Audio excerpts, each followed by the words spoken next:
May isang bayan na napapaligiran ng misteryo. Sa gitna nito may kakahuyang tinatawag nilang mahiwagang kakahuyan. Maraming kwento tungkol sa lugar na ito. Sabi nila, ang mga puno daw dito may mga matang nakatingin sa bawat kilos mo.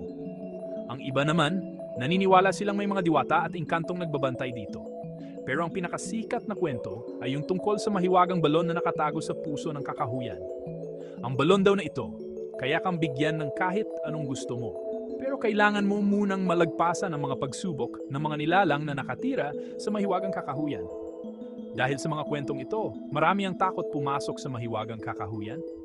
Tanging mga matatapang lang ang nangahas na tumapak dito. Sila yung mga taong handang harapin ang panganib para malaman ang totoo sa likod ng mga alamat. Pero kahit nakakatakot, hindi maikakaila ang hatid na pananabik ng mahiwagang kakahuyan. Malapit sa mahiwagang kakahuyan, may isang maliit na bahay kung saan nakatira ang batang si Eliza. Si Eliza ay masayahin at mabait na bata.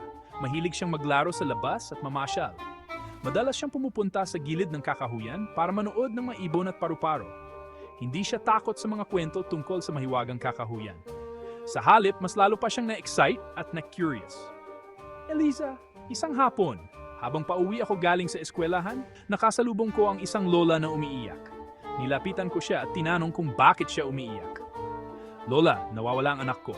Pumunta siya sa mahiwagang kakahuyan ilang araw na ang nakalipas at hindi pa rin bumabalik. Hinanap na namin siya pero hindi namin siya makita.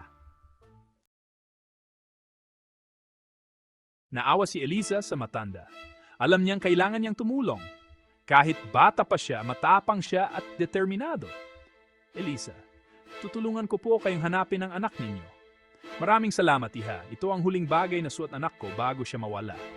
Nagbibigay ng isang piraso ng tela kay Liha. Umuwi muna si Eliza sa kanilang bahay para kumuha ng flashlight, pagkain at tubig. Alam niyang delikado ang papasukin niya, pero hindi siya natakot. Ang gusto niya lang ay matulungan ang matanda at maibalik ang nawawalang bata. Pagdating sa bungad ng mahiwagang kakahuyan, huminga ng malalim si Eliza. Pakiramdam niya ay parang may kakaibang enerhiya sa lugar. Nagsimula na siyang maglakad papasok sa kakahuyan.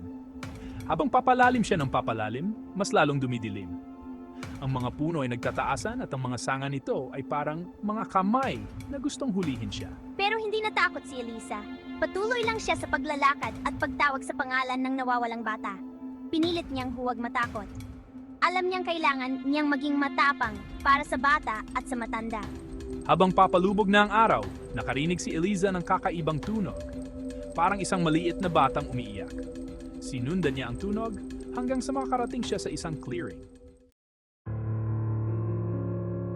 Sa gitna ng clearing ay may isang malaking puno. Kakaiba ang punong ito dahil mayroon itong nakaukit na simbolo na hindi maintindihan ni Eliza. Parang isang uri ng sinaunang sulat na hindi pa niya nakikita kailanman.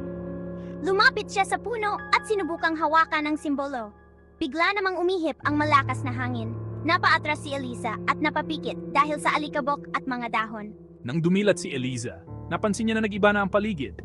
Wala na ang clearing at ang malaking puno. Nasa loob na siya ng isang madilim at masukal na bahagi ng kakahuyan.